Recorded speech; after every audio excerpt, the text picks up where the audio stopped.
그래봐요. 하나님의 마음으로 세상을 봅시다. 한 번 더. 하나님의 마음으로 우리 가정을 봅시다. 여러분 뭐 인생 오래 사셨고 하는데 세상 만사가요, 어떤 문제가 터지든 또 내 삶에 어떤 사건이 벌어지든 보기 나름인 거예요. 시가. 그래서 우리 어릴 때 보면 여러분 색안경이 있죠. 딱 노란 거 앞에 있잖아요. 노란 거. 그거 끼고 보면 세상이 어떻게 보이고 노랗게 보여요. 또 빨간 거 끼면 세상이 빨갛게 보여요. 하여튼 렌즈 뭘 끼나 따라 색깔이다. 그 색깔로 보이잖아요. 마치 똑같아요. 인생 살아가면서 세상 사람들은 믿음이 없고 신앙이 없으니까 그 눈으로 잣대로 자기 인생에 뭐 터진 개인적인 문제든 사회든 바라본다는 거예요.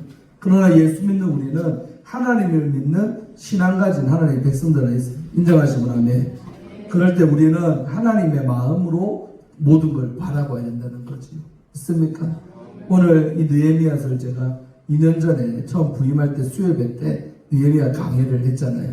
다 끝내지 못하고 중간에 말씀을 바꿨는데 그 느헤미야 1장 한 절을 생각해보니 2년이 더 넘었더라고 찾아보니까. 그래서 이 말씀 주셔서 하니까 느헤미야라는 인물이 이 시대에도 참 기감이 되고 우리가 본받을 점이 참 많은 인물인데 정말 이 느헤미야가 이 나라가 잃어버리고 어려운 상황 속에서 어떤 마음으로 자기의 위치에서 그 나라를 생각하고 했던지, 특히 우리나라도 너무나도 지금 어려운 가운데 있고 참 너무나 관세 문제나 너무나도 여러분 아직 피부까지는 안 왔는데 곧 다가올 거예요. 이제 보니까 너무나도 심각합니다. 환율, 물가 모든 게. 또 아랫게 이제 부동산 정책 내놨는데 이제 서민들은요 집 살 생각은 접어야 돼요. 아예 법적으로 그렇다 해놔버렸다니까. 대출 규제. 전에 여러분 아파트 한 채 살 때 대출 끼고 하잖아요. 안 됩니다 이게. 자기 돈이 없는 사람은 아예 집 한 채 가질 생각 꿈도 꾸지 마라. 그런 정책이 이번에 나와서 나라가 진짜 이번 주에 발칵 뒤집혔어요. 아무튼 우리가 살아가는 대한민국도 전 세계도 정말 혼란스럽고 어렵지만은 그럴 때일수록 우리 하나님 믿는 사람은 내 시각 또 내 경험이 아니라 하나님의 렌즈를 끼고 다 모든 걸 보시기를 주의 이름으로 축원드립니다. 자, 우리 1번 읽어볼까요? 시작. 직시하라. 사람은 희한하게 어떤 내 삶에 어려움이 오면요 도피를 하는 사람들이 있더라고. 여러분 어떤지 몰라. 어떤 문제가 딱 터지면요 그 현실 파악을 빨리 하는 사람도 있어요. 보면 큰일 났다. 대처해야겠다. 이게 좀 발빠르게 그 현실을 받아들이는 사람이 있고, 보통 사람은 어떤 물질 문제든 자식 문제든 어떤 문제가 사업이 갑자기 잘 되다가 갑자기 막 어려질 때가 있잖아요. 매출이 막 떨어지고. 그런 무너진 현실, 어려운 현실이 왔을 때 도피하는 사람이 있어요. 술 마시거나 그럴 때에서도 방탕하게 살아가서. 근데 그렇게 한다고 잠시 잠깐은 그 현실이 잊어지겠지. 눈 뜨면 어려운 현실은요 내 삶이 그대로 있잖아요. 그래서 우리는 무너진 현실이 내 앞에 있을 때 어떻게 하라? 똑바로 바라는 거예요. 즉시 곧게 볼시 바라는 거예요. 그래야 빨리 그 문제를 해결할 수 있는 이 길도 방법도 생길 줄로 믿습니다. 오늘 본문 1절에서 3절에 보니까 하가랴의 아들 느헤미야의 말이 나면서 느헤미야서가 시작하는데 이 사람이 지금 포로 2세라 이 말이요. 잡혀 바벨론 70년 포로 생활의 거의 끄트머리에 태어난 사람인데 이 아닥사스다라는 왕 밑에 아주 말단에 처음에는 있던 사람이 바로 느헤미야. 포로의 자식으로서 무슨 이방 나라에서 영화를 보며 부경화를 누리며 희망이 단 1%도 안 보이는 그런 위치에 있던 사람이 이 사람이라는 거예요. 특별히 내가 수상궁에 있댔잖아요. 수상궁은 겨울 궁전. 한마디로 왕이 겨울에만 가서 지내는 궁전. 그런 거예요. 별궁. 본궁은 따로 있고 별궁. 그 수상궁에서 근무하던 사람이 바로 느헤미야라는 거죠. 그런데 이 사람 기회요. 늘 이 사람은 자기가 유대인의 혈통으로서 지금 내가 있는 곳은 이방 나라 땅이에요. 근데 마음은 항상 어디? 내 고국, 내 고향. 저 예루살렘에 있는 유다 땅에 마음이 가있던 사람이 되고요. 믿습니까? 근데 내 형제들 가운데 하나, 친형제입니다. 뒤에 지금 느헤미야서 쭉 보면 느헤미야의 친형제들 있는데 그 중에 하나가 하나님이에요. 여러분 생각이 형제인데 왜 성이 틀리노? 그런 생각 안 되고 느헤미야 하나님.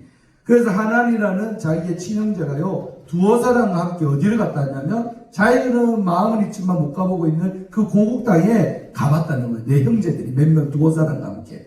유다에서 갔다가 다시 느헤미야가 있는 수상국으로 돌아왔다는 거예요. 그러니까 당연히 느헤미야는 어떻게 되어 있는지 형편이 궁금할 거 아닙니까?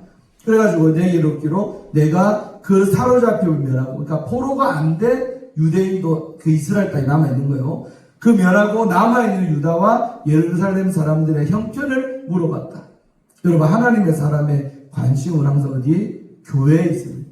그래서 예루살렘이지만은 우리 지금 영적으로 하나님이면 교회. 그러니까 세상에서 돈도 벌고 못도 하지만 항상 우리의 마음이 어디에? 교회. 아멘 안 해요. 교회 관심 없어요. 교회 중심으로 살아야 복받고 교회 중심으로 살아야 삶의 질서가 잡히는 거예요. 근데 믿음이 연약하거나 또 믿음 없는 사람은 뭐요? 내 가정 중심으로 살아. 교회도 그냥 내 가정, 그 생각의 패러다임 바꿔야 돼요. 가정도 교회가 있을 때 가정이 유지가 되는 거예요.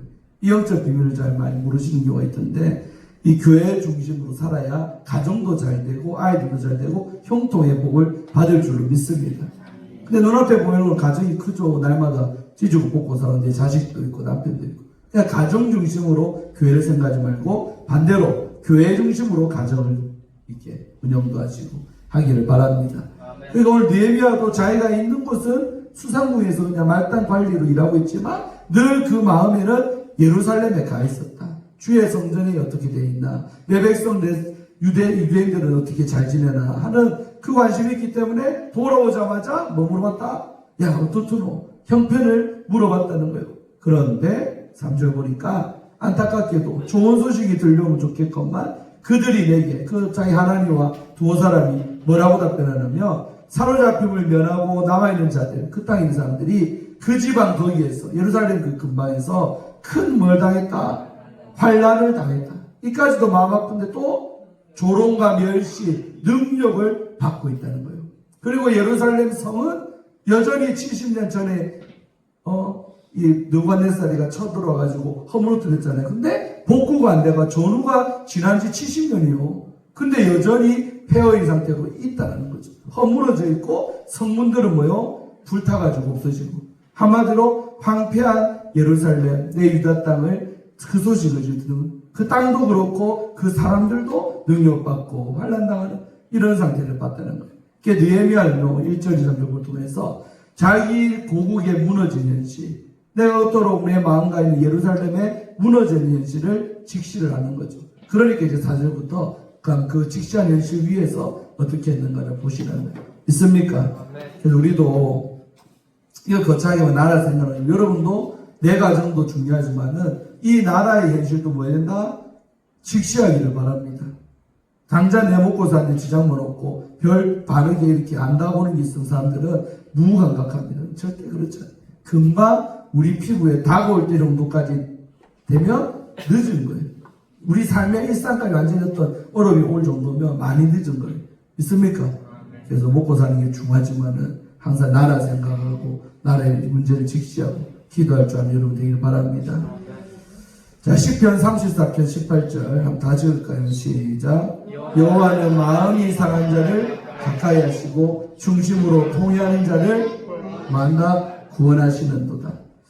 하나님은요 늘 조건부 하나님이에요. 마음을 상한 자를 가까이 해준대. 그러니까 마음 안 상한 사람은 주께 가까이 안 나가니까 주님과 가까워질 수도 없고, 또 중심으로 내 마음을 다해서 통회하는 자, 의할고 하면서 회개하며 눈물을 흘린 자를 주님은 구원하신다, 도와주신다. 오늘 느헤미야라는 인물이 바로 그렇다는 거예요. 자, 절 봐요. 눈을 내리 탁 깔고 뭘 봐요? 절 봐요. 설교할 때 목살 쳐다봐야지. 잠 오는 사람 안 들키려고 눈을 감고 있는 커피 한 잔씩 마시시고. 그래서 여러분, 이게 하나님 앞에 마음 상하고 중심으로 통회하는 자가 될 때 가까이도 주님이 하시고 구원도 하신다. 은혜라는 거는요 아무나 받는 게 절대로 아니더라 이겁니다. 있습니까? 은혜가 그렇게 값싼 은혜가 아니요, 비싼 은혜인데 너무나 싸구리 취급받는 것 같아요. 근데 실제로 그렇지 않습니다.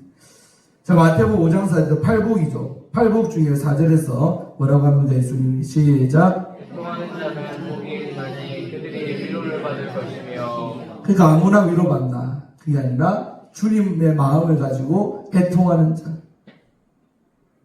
어제도 제가 누군지는 못 밝히겠고 누구를 기도했는데 정말 마음이 주님이 애통하는 마음이 있어서 속상했어요. 그리고 하나님 앞에 이때가 기회인데 하는 마음으로 주의 종이 기도하고 있는데, 여러분 살아가면서요, 자식도 내 마음대로 안 되고 남편도 더더욱이 내 마음대로 안 되고 내 뜻대로 되는 거는 하나도 없이요. 그런 어려운 가운데서 애통해야 됩니다. 하나님 앞에서 난 할 수 없습니다. 울어야 돼. 울면 하나님이 그런 우는 자들에게 복을 주는데, 무슨 복? 위로받는 복을 주신다는 거예요. 있습니까? 근데 가끔씩 보면요, 그냥 세월 지나면 잘 되겠지. 세월 지나면, 여러분 세월이 반명이 준 건 아닙니다. 아픔은 물론 때로 세월 지나면 잊힌다지만은, 막연히 나는 아무런 신앙의 일을 안 하는데 세월 지나면 자식 믿음 생기겠지. 믿음이라는 게 그 쉬운 간단한 문제가 아니죠. 세월 지나서 그냥 저절로 믿음 생겨가면 왜 그래 되겠습니까? 오히려 나이 들수록 더 어려워질 때가 더 많습니다. 포기하지 말고 계속 애통해하고 기도하기를 바랍니다. 그 기도의 줄을 놓치면 더 형편없어지고 더 어려움이 다가올 수도 있습니다. 있습니까? 기도할 때 지치지 말고 끝까지 애통하는 여러분 되기를 주의 이름으로 축원드립니다. 그래서 헨리 나무엔 우리 영성이 있는 신부는 성공이신 분인데 참 많은 책 썼어요. 근데 읽어봐요. 시작. 네, 인정하시고 고개를 끄덕끄덕 해봐요. 참 좋은 말씀이죠. 상처를 내가 받았는데 그거 보기도 힘들고 아파요. 그러니까 그 상처를 외면이 뭐예요? 고개를 돌린다는 거예요. 그쪽 보면 보이니까 돌려버려. 길에서 싫은 사람 보여. 고개 돌리고 가듯이. 안 보고 싶듯이. 그러니까 상처를 그러나 외면하면 안 된다. 왜? 외면하면 치유는 올 수가 없다는 거죠. 믿습니까? 네. 상처받은 그것을 직시할 때 치유도 받을 수 있다는 말씀이죠. 믿습니까? 네. 이런 말 주보에 제가 다 써놨어요. 주보 참고하시고 안 써도 제 집안에 복습도 하시고 잘 묵상해 보길 바랍니다. 또 우리가 잘 아는 노인과 바다 어니스트 해밍웨이가 이런 말 했더라고요.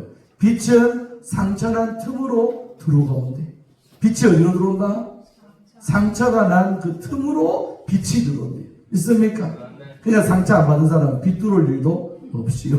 자기 가슴 아프고 힘들 때 내 빛이 오히려 내 삶 가운데 들어올 기회라는 거죠. 그러니까 우리가 어려움 있고 그럴 때 너무 절망할 필요는 없어요. 오히려 그 일 때문에 순풍이 돋단 듯이 더 빨리 가는 경우도 많습니다. 내가 어떻게 대하느냐에 따라서 되는 거죠. 믿습니까?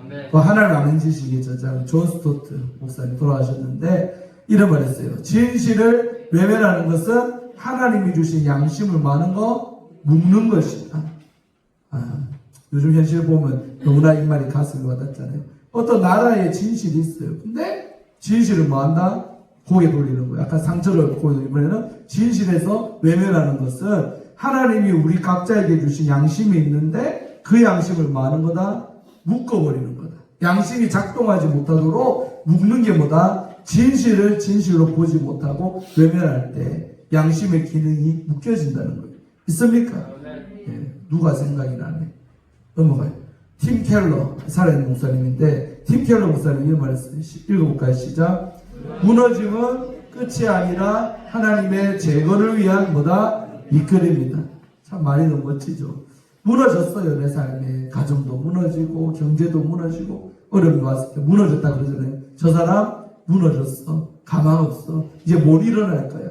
엎어졌다는 거예요. 근데 무너졌다는 것이 끝이 아니라 절망이 아니라 소망이 없는 게 아니라 오히려 하나님이 다시 재건 일으켜 세울 때 밑그림이 되는 게 완전히 차라리 무너지는 거예요.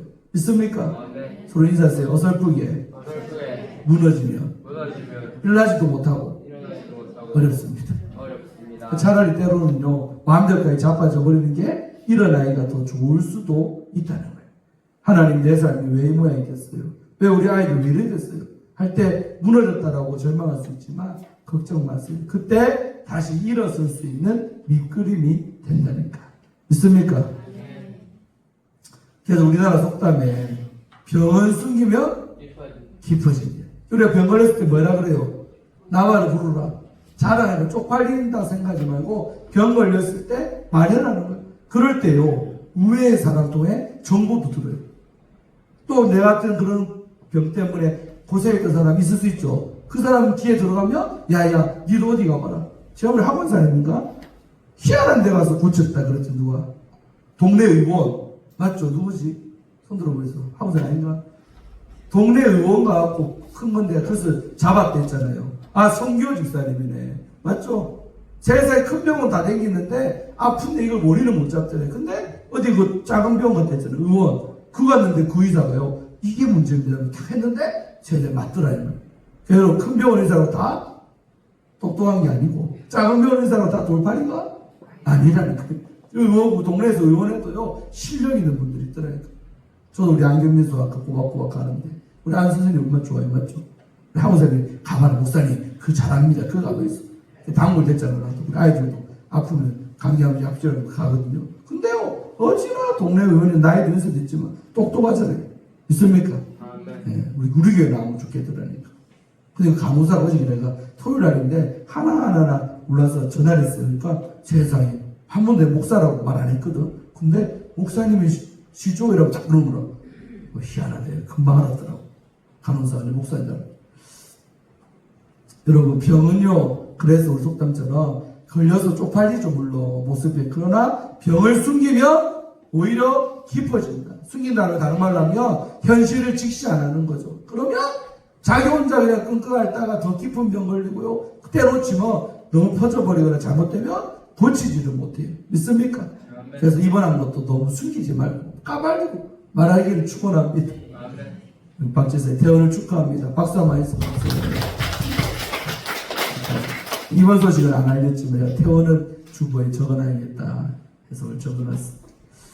서양 속담에도요 참 이 말 너무 좋더라고요. 읽어볼까요? 시작. 바람이 힘들다고 피해 있으면 이 바람이 어디로 가는 바람인지 모른다. 근데 바람이 불 때 부는 곳에 뭐 있어야 된다? 서 있으래. 그러면 이 바람이 남풍인지 북풍인지 동풍인지 서풍인지 정확하게 알 수가 있어요. 서 있으면 뒤에서 바람 치고 이제 앞으로 이렇게 가잖아요. 몸이. 뒤에서 바람이 부네. 또 앞에 서 있는데 뒤로 밀려 앞에서 맞바람 바람이 오네. 알 수 있잖아요. 그러니까 바람 분다고 그 현실을 외면하지 말라는 거예요. 직시하면 방향을 깨닫고 대처를 할 수 있다. 참 맞는 말이죠. 서양 속담에 이런 말이 있더라고요. 참 좋지요. 속담은 자리가 없어서 이게 주보에도 안 적어놨으니까 필요하면 적고 그렇습니다. 자, 두 번째 읽으세요. 시작.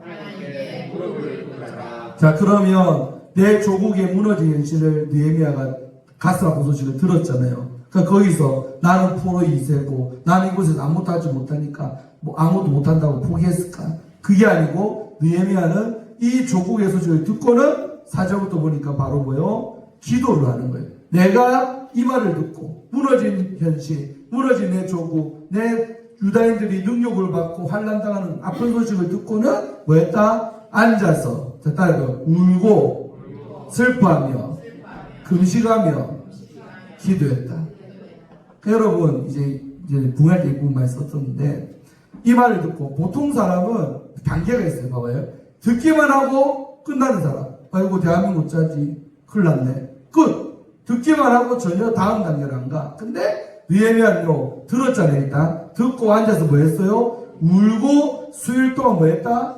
슬퍼했대. 너무 아픈 내 조국의 현실을 보면서 많이 울었디야. 이까지 가는 사람이 있어요. 뭐냐? 소식 듣고 감정이에 동해서 안타까워서 눈물까지는 흘려요. 근데 또 그 다음은 안 해. 하나님은 느헤미야를 왜 축복하느냐 봤더니 앉아서 울었지요. 감정적으로 동해서 울었잖아. 근데 우는 것으로 끝난 게 아니라 하늘의 하나님 앞에 뭐하며 금식하며 기도를 했다는 기도.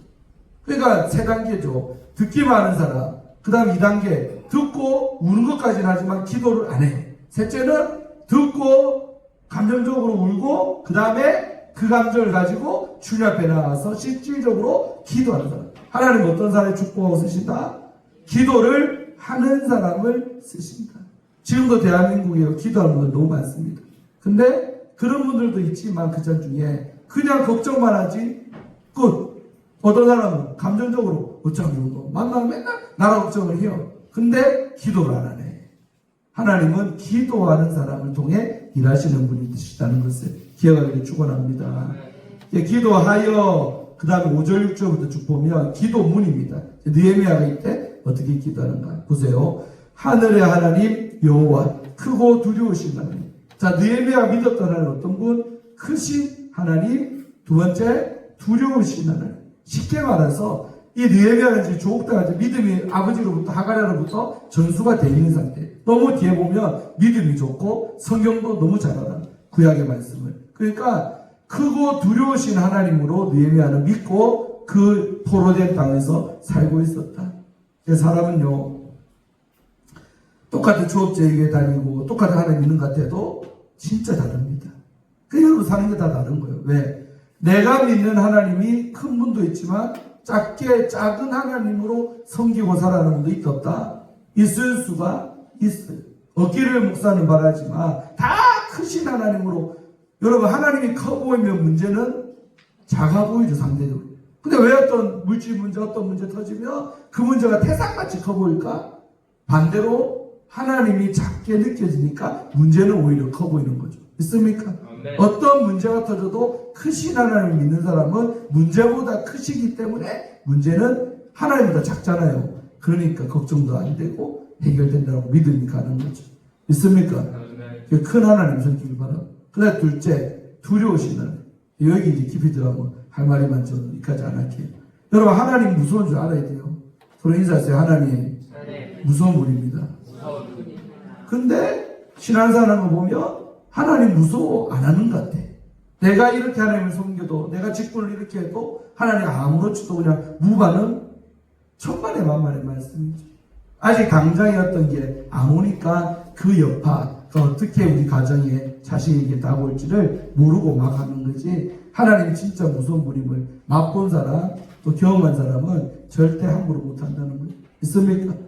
그러니까요, 어리석은 사람은 뭐예요? 당하고 나서 깨닫는 사람. 지혜로운 사람은 당하지 않고도 깨닫는 사람이 지혜로운 사람. 어디가 많을까, 비율이? 앞에. 그래요. 죽을병 걸리고 자식 탈선하고 엉망진창이 된 다음에서야 우리 하나님 무서운 분이구나. 사랑만 있는 분 아니구나. 자비만 베푸는 분이 아니구나. 그렇게 느낀다는 거예요. 너무 힘들잖아요. 고통 속에 주님 만나는 것은.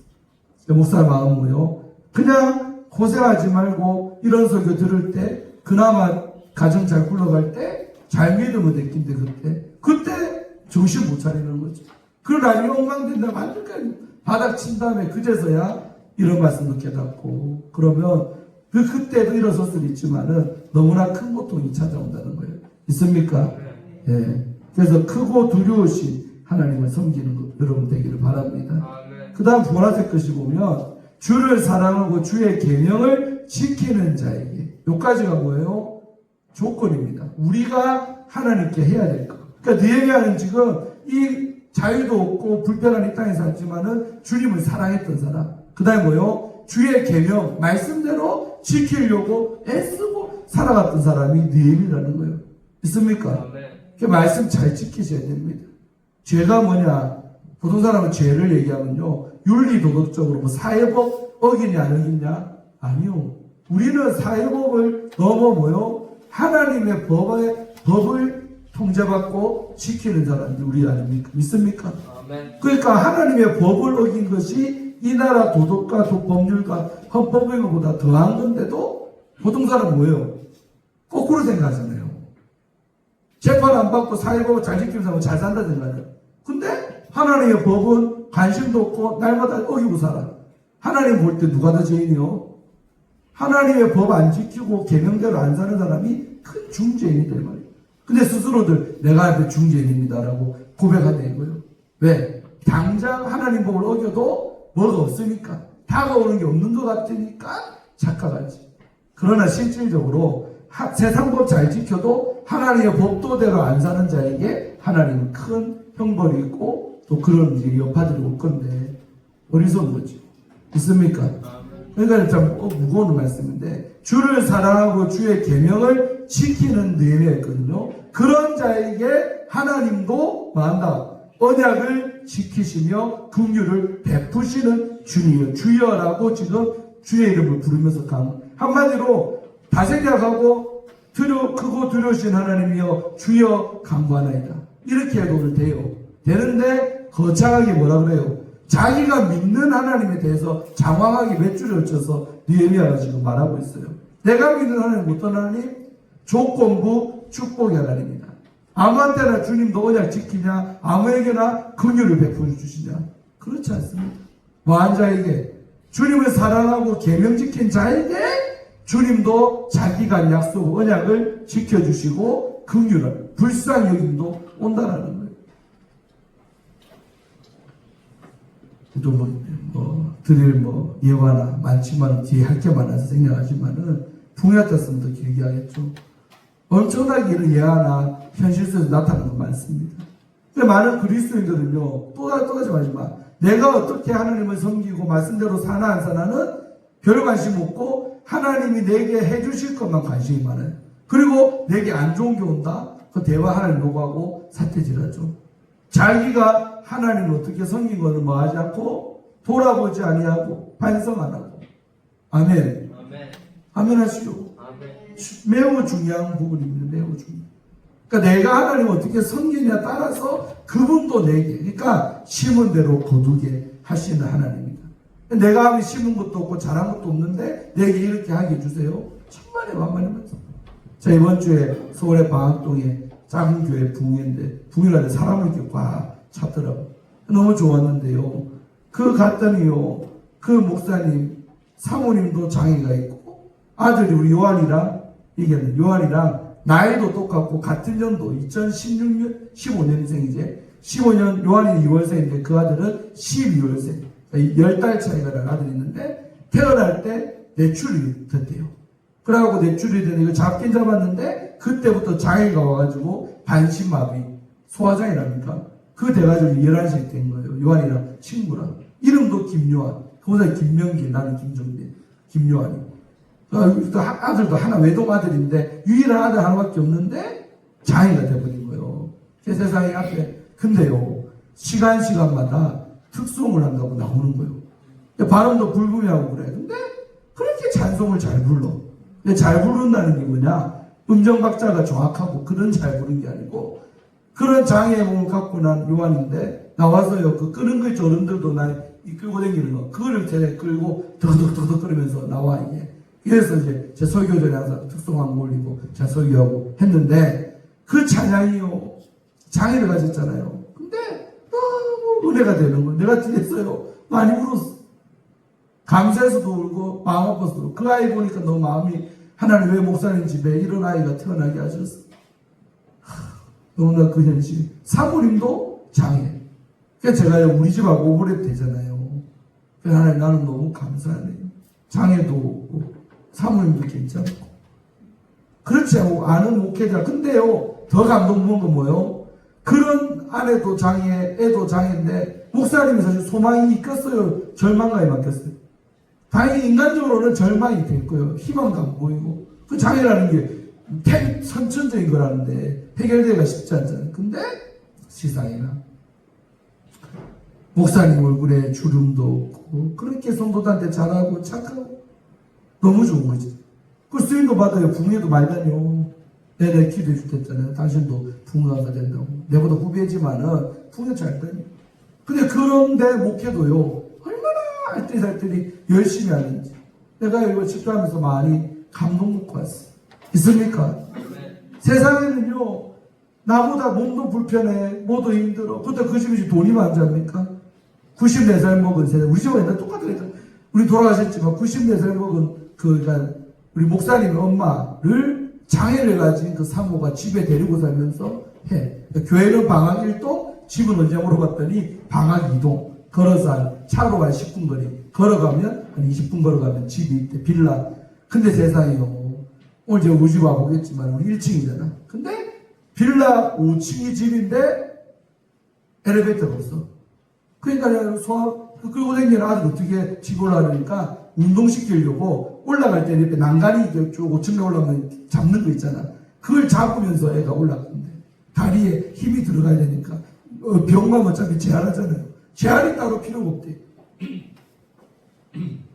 재활이 필요가 없대요. 왜? 날마다 집에 갈 때 요한이가 일부러 안 업어준대 그때는. 그러고 그 난간을 세서 애가요 그 휠체어 던져버리고 잡고 이렇게 올라가요. 다리 힘도 생기고 팔에 근육도 큰다고. 내가 그 장면을 안 가봤지만 참 그 장면 보면 눈물이 많이 나. 한마다 교회에 있다가 교회 올 때 꼭 집에 놔두고 오는 게 아니고 애가 예배드리면 그걸 좋아한대 또.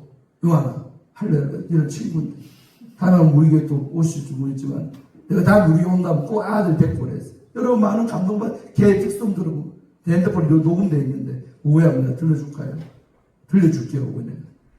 눈물 납니다 여러분. 근데 애가 집에 놔두고 올라가면 엄마 나 교회 가서 예배 드려야 돼요. 나 교회 가서 찬양해야 돼요. 지가 따라 나섰대. 그래서 몸도 불편하면 집에 있으면 좋을 텐데 애가 스스로 교회 가고 싶어 난리네. 그러니까 안 데리고 올 수 없잖아.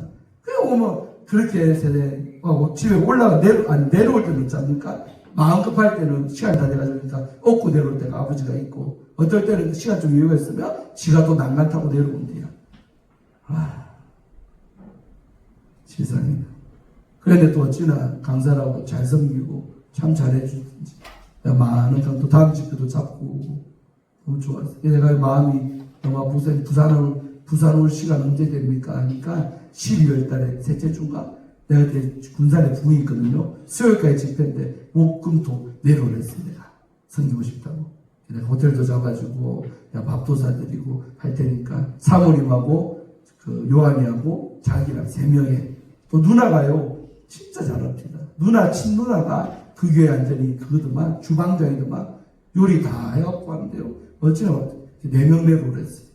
여러분 보고 해라는 게 아니고 제가 섬길 거예요. 내려오셔서 부산에서 바다도 빠는 부산이고 여러분 그 얼마나 빡빡한 생활 매일 예배가 있더라고. 매일 부흥이 아니고도 월요일부터 주일까지 매일같이 교회 와서 예배 드리고 기도하는 거예요. 멋지죠? 근데요 그렇게 보세요. 문제라면 그렇게 어렵잖아요. 장애 있지, 애 장애 있지, 사모님 장애 있지, 돈 없지, 어렵지, 아픈 엄마 모시지. 근데도 그렇게 열심히 주님을 섬기더래요. 그러니까 주님은 그런 자를 외면한다, 도와준다. 도와줘. 사람이요 예배 때마다 어디서 오는지. 어떤 사람이 수원에서 지하철 2시간 타고 오는데 매일. 내가 감동받아요. 그 방학동에 사는 사람은 교회 구성원이 아니고 수원에서도 오질 않나, 인천에서도 오지 않나. 어디서 왔어요? 인천에서. 2시간 걸려요, 인천에서. 저쪽 인천하고 서울이 동서울 쪽이니까. 그 하나님이요. 그렇게 어려운 가운데 목회 열심히 하고 하니까 그렇게 사람들을 멀리서 2시간 거리거리인데 보내주시고 해서요. 너무 풍성했대요. 있습니까? 그래서 내가 좀 미안해서 사례기도 할 때도 목사님 어려운데 뭐 대충 아닙니까? 아니요. 이런 걸 하지 않습니까? 안 어렵습니다. 옛날에 내보는 것 같아. 나도 어려웠는데 강사들이 물어보면 절대로 안 어렵습니다. 돈 있습니다. 막 그랬거든. 돈 없는데 돈 있다 막 그래요. 이 목사님도 실제로 없어 보이는데 돈 있다 그래요. 너무 그 말에 제가 도전해봤고 그랬어요. 여러분 이 말씀이 길어지는데 주를 사랑하고 주의 계명을 지켜야 돼요. 그런 사람에게 반대로 주님도 내가 니한테 한 언약을 지켜주마. 또 내가 너희 가정 너희 교회 불쌍히 여겨주마. 이게 온다고. 있습니까? 사람들은 내가 주님도 안 사랑하고 계명도 안 지키면서 바라는 건 너무 많아. 주님은 내게 약속 지켜야지요. 주님 우리가 좀 돌봐줘야죠. 주님 뭐라 물어본다? 니부터 잘해라. 너부터 내한테 좀 잘해봐라. 내가 왜 안 도와주고 내가 왜 안 해주겠니? 주님 마음이 그렇다는 거예요. 있습니까? 그러니까 느헤미야는 자기도 좀 어려운 형편인데 그런 하나님을 섬기며 여기까지 온 분인데 말이에요. 아멘. 이게 너무 길어져요. 안 돼요. 그래서 여러분 6절은 뭐냐면 한마디로 보라색 글자 보면 주께 범죄한 죄들을 자복했고 또 내 아버지의 집이 범죄. 그러니까 이게 무슨 말이냐면 느헤미야가 그렇게 강구하면서 했던 기도의 첫 번째는 회개 기도다. 회개 기도. 느헤미야 본인이 지금 믿음을 못 사는 것도 아니고 자기 자신만 보면 의롭죠. 의리를 할 수 있는 사람이 지금 나라 생각하면서 기도까지 하니까. 근데도 주님께 범죄한 죄들을 자기가 자복한다 그러고 밑에 더 중요한 거. 내 아버지의 집이 뭐했다? 범죄했다. 이게 뭐냐면 내가 아니라 조상들이 내 선대들, 아버지 위에 또 할아버지 그런 선대들이 지은 죄를 고백했대요. 있습니까? 여러분도 회개할 때요. 나의 범주를요. 기도의 범주를 나만 보지 말고 우리 가정만 보지 말고 넓히세요. 우리 아버지 때, 위에 할아버지 때 저는 그래서 우리 집사람 알지만 애들도 먼 길 우리 아버지 모시고 군산까지 왔다 갔다 해요. 그때 버스 그 차 안에서 주된 대안에 있는 줄 압니까? 아버지 살아온 얘기 좀 많이 있어 그래. 내가요 듣는 이유가 있습니다. 그러면요 이범행들에도 이전까지 몰랐던 어떤 한 이야기를 해주더라고. 근데 그런 얘기 들을 때마다요 얼마나 내가 이거 있잖아. 요걸 한다니까. 그렇구나. 그래서 그렇구나. 그러니까 그 원인 분석이 된다니까요. 내 삶 속에 났던 일들이 그래서 터졌구나. 그래서 은혜 주셨구나. 그래서. 그러니까 아버지가 잘 섬긴 것도 너무 많이 몰랐던 것도 있더라고. 눈물 납니다. 양살 우리 목사님 먼저 못 뵀지만은 그 목사님한테 그 원래 우리 집 망했을 때 아닙니까? 지금 신불자 다 되고. 근데도요 그 목사님 우리 가게 오면 돈 받은 적도 없지만 지극정성으로 사모님하고 그 목사님 오시면 섬겼더라고. 그 이런 좋은 일을 의지하니까 뭐 그냥 잘해드리면 좋잖아. 니도 주의 길 가는데 아들이 목사 된다는데 목사님을 잘 섬기면 좋지. 그러면서요 지극정성으로 섬긴 이야기를 이번에 들었거든요. 얼마나 은혜. 그러니까 하나님은요 따라하세요. 공짜가 없다. 여러분이 믿은 만큼 섬긴 대로 뿌린 대로 반드시 내 때 못 거둬도 내 새끼들에게 갚아주신 하나님이심을 믿으시기를 바랍니다. 제가 축복기도 할 때마다 하나 그러잖아요. 여러분이 이제 살면 얼마나 살겠어요? 맞죠? 앉았는데 몇 년 사실까? 백수하세요. 10몇 년 남았네. 하고서 백수하였어. 몇 짜리 봐요? 무슨 오늘 안 사고 싶은데. 다 내 마음 같으면 우리 어르신들 다 100살을 넘기고 가셨으면 좋겠어. 102살, 103살, 108살, 110살, 120살. 와. 근데 바람이지 실제로 나이가 100살 넘길 가능성이 별로 없어.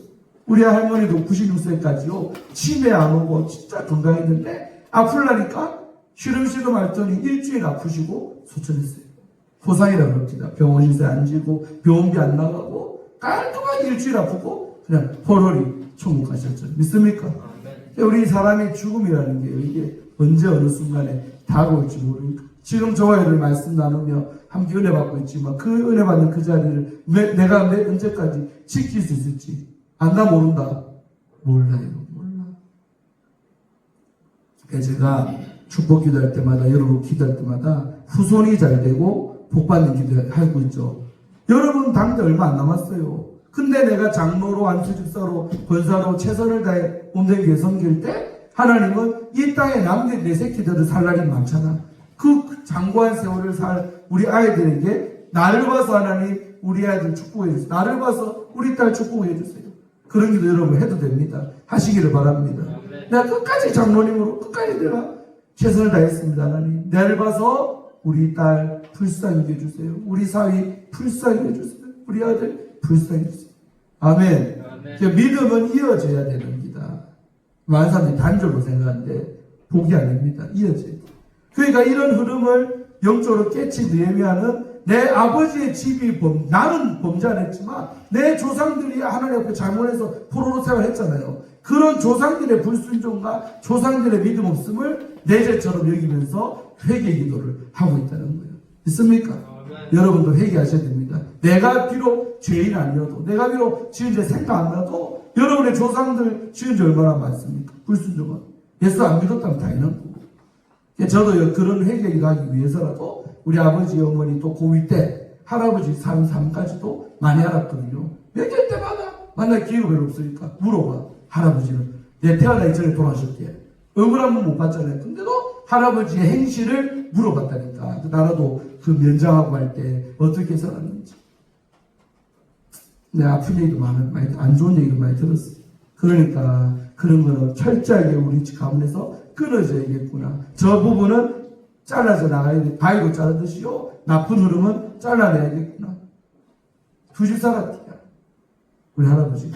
나라도에 우리 돌아가신 96살 먹은 할머니 있고 저쪽에 사도라고 모래섬에 작은 갓이 얻어갖고 두 집을 왔다리 갔다리 했대. 아버지가 그 사이에서요. 아휴, 이번에 눈물 났잖아요. 그 아버지가 밤늦게 집에 한번 왔다가 가는데 아버지 안 가고 우리 집에 같이 살면 좋겠는데 또 작은 갓을 더 좋아했대요. 예뻤대.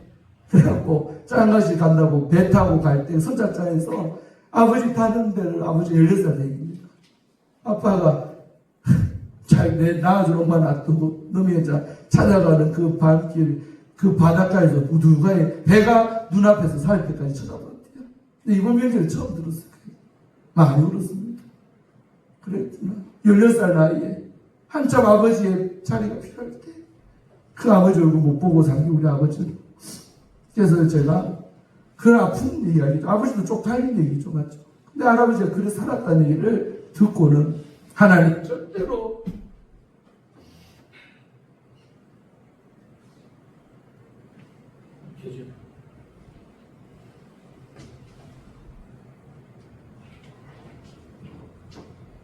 좀 대기해 주세요.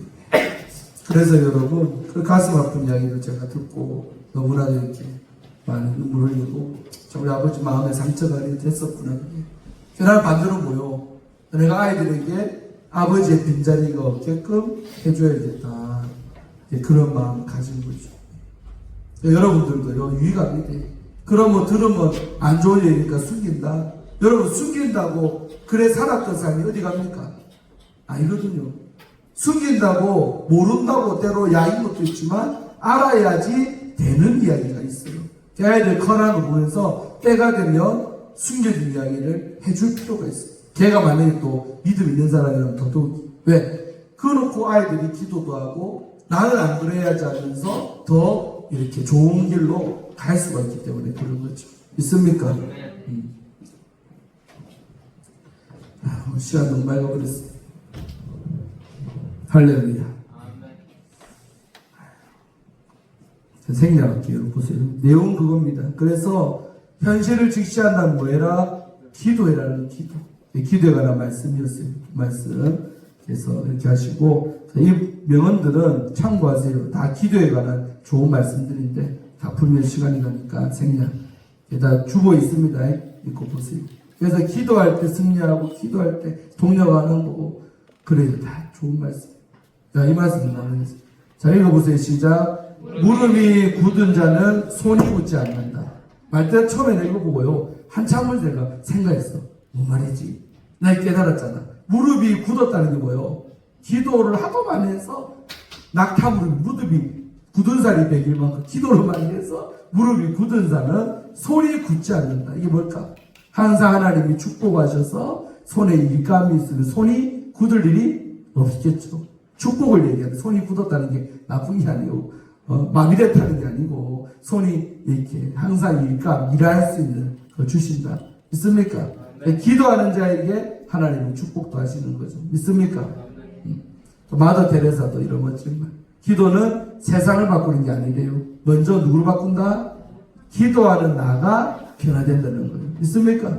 내가 바뀌어진다. 오스트랄리아 주님 나의 최고 공습은 당신이 하나님께 엎드릴 수가 없다면, 다시 말해 기도할 수 없다면 세상도 바로 세울 수가 없다라는 거예요.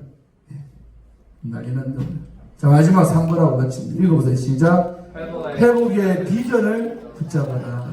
자, 느헤미야의 기도문을 보면 그렇게 이제 간구하고 회개만 하냐? 그게 아니에요. 그러면서 뭘 붙잡냐면 하나님이 이전에 모세를 통해 주신 뭐가 있어요? 계명과 율례와 규례가 있는데 우리 조상들이 그 말씀대로 안 살아서 지금 이 포로로 끌려와서 나라도 잃어버리고 이곳에 가고 있다 그랬잖아요. 현실이다. 근데 여기서 끝나는 게 아니고 뭐라 그래요?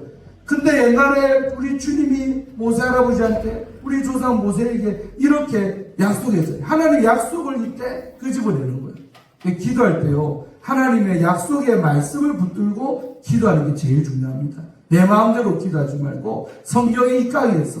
근데 하나님 뭘 했느냐? 만일 너희가 조상들 이스라엘 백성들 범죄하면 내가 너희를 여러 나라 가운데 뭐 할 거다? 흩어버릴 거다. 이거 당했어요, 안 당했어요? 지금 당해 있잖아요, 맞죠? 그랬는데 흩기도 하신 하나님이 끝이 아니라 만약에 구절이 희망이죠. 비전. 만약에 내게로 돌아와 뭘 지켜? 너희가 어겼던 내 말씀을 지켜서 행하면 너희 쫓긴 자가 어디 가 있어도 하늘 끝에까지 포로로 돼서 가 있을지라도 내가 뭐 한대요? 거기서부터 데리고 와서 내 이름을 두려고 택하신 곳이 어디일까?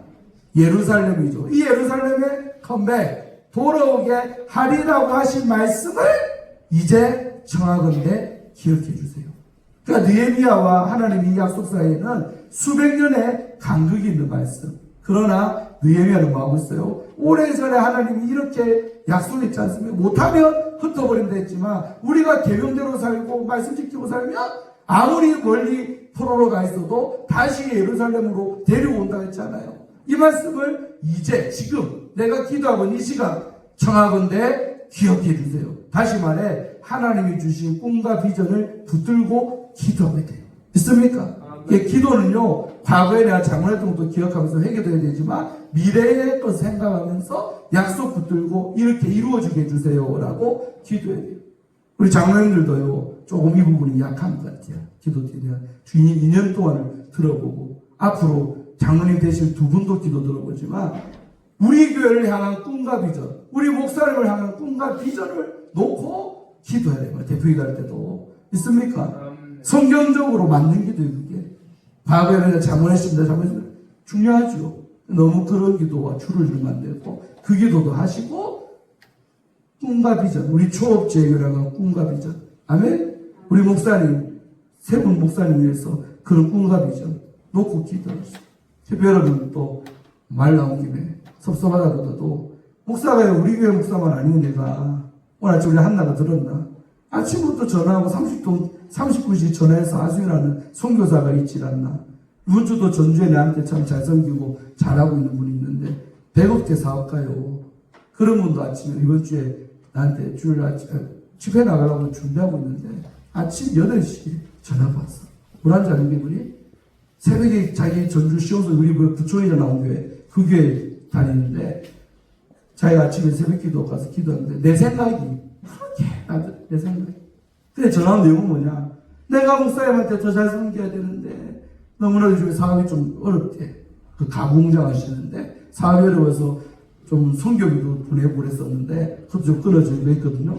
그런 거 못해서 너무 새벽에 자기가 마음이 아파서 목사님께 이 말씀을 꼭 드려야 돼서 전화했다고 그래. 조금만 형편 풀릴 때까지 목사님 기도해 주시고 좀 자기 목사님이 섭섭할 것 같다라는 마음을 느낀 것 같아요. 그래서 좀 내가 부담을 줬습니까? 아마 가만히 있어 나는.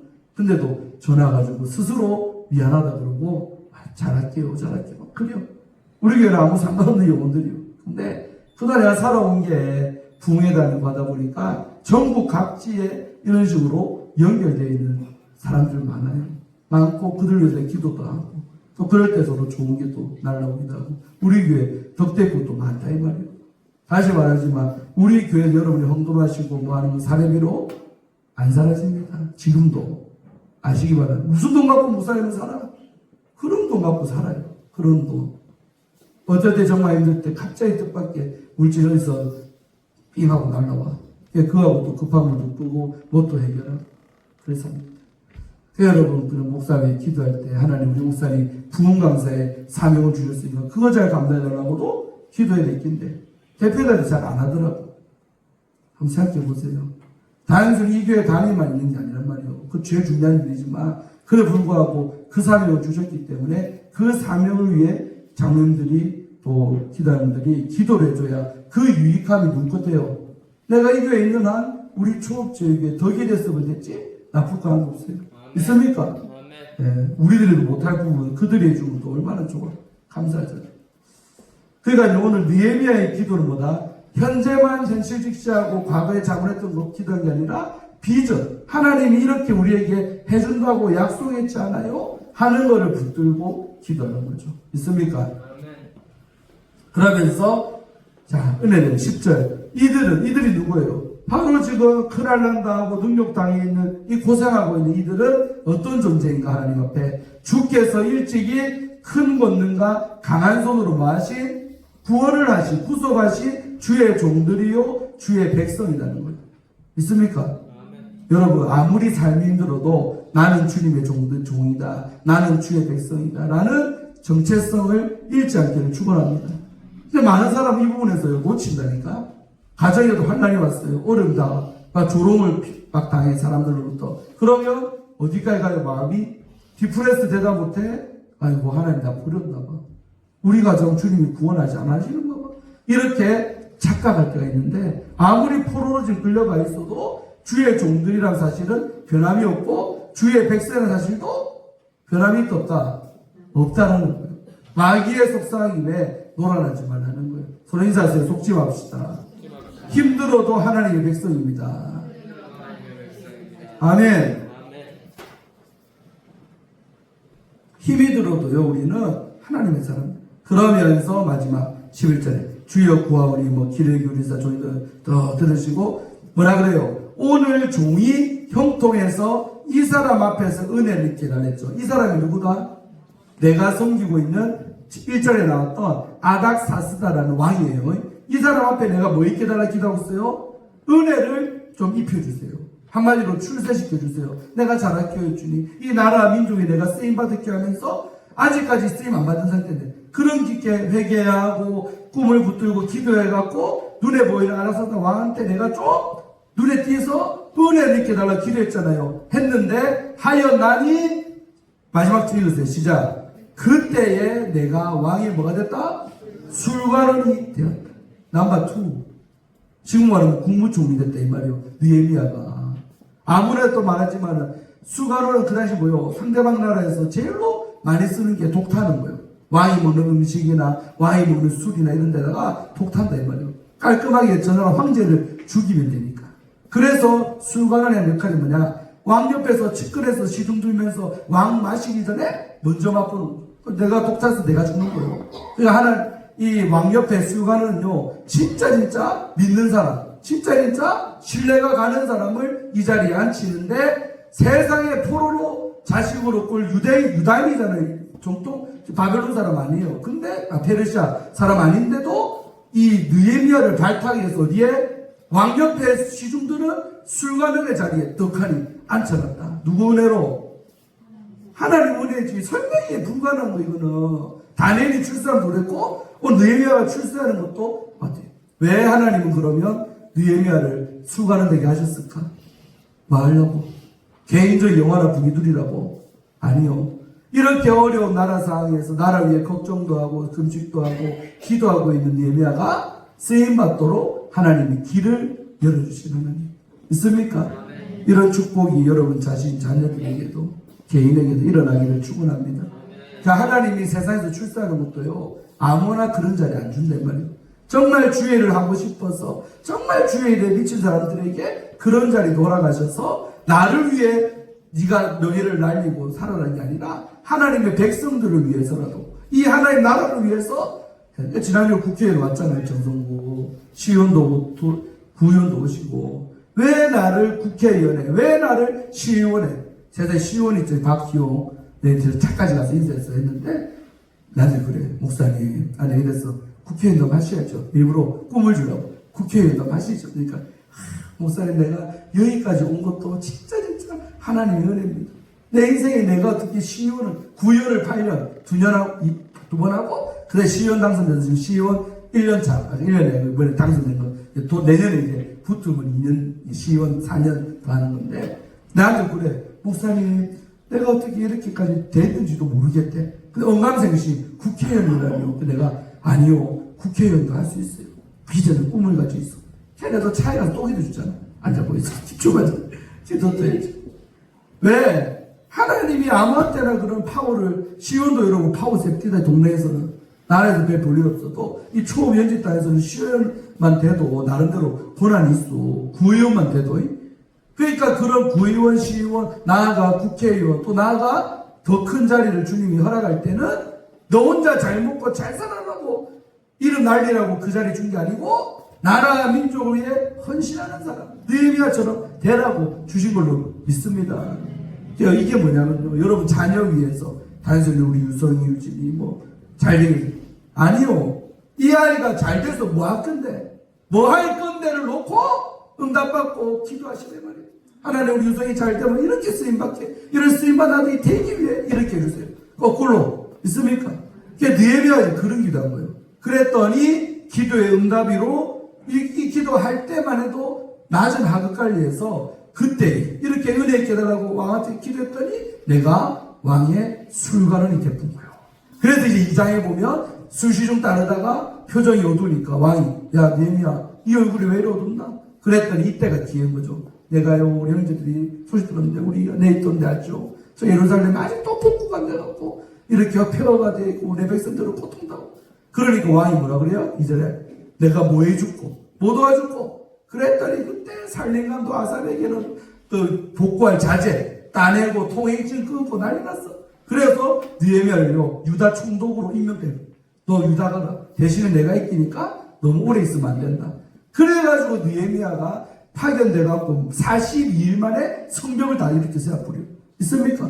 엄청난 대역사를 일으킨 게 느헤미야인데 그 시작점이 오늘 기도라는 거죠.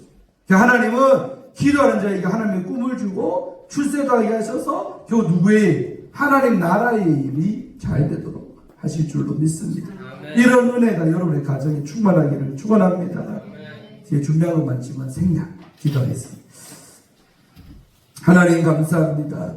오늘 참 너무나 어려운 대한민국 또 어려운 현실 속에서 느헤미야라는 인물을 우리가 오늘 살펴보며 하나님 우리도 느헤미야처럼 기도의 사람 되기를 원하고 하나님의 약속의 말씀을 붙드는 자 되기를 원하고 또 내가 왜 잘 돼야 되는지 그 궁극적인 이유를 하나님 앞에 정당성을 가질 수 있는 저희들 되게 하여 주옵소서. 나 하나 출세해서 잘 먹고 잘 사는 그 꿈이 아니라 하나님의 나라와 이 땅의 백성들을 위해 내가 잘 돼야겠습니다. 하나님 우리 가정을 축복하시고 내 자녀들을 축복해달라고 기도할 수 있는 믿음의 우리 어르신들 다 되게 하여 주옵소서. 꿈과 비전을 가진 우리 요셉이 한나 요한이 한나가 되게 하여 주시옵소서. 또 우리의 자녀들이 하늘 나라 위에 일꾼으로 쓰임받는 거룩한 복된 꿈을 꿀 수 있는 우리의 자녀들이 되게 하여 주옵소서. 감사드리옵고 예수님 이름으로 간절히 축복하며 기도하옵나이다. 아멘.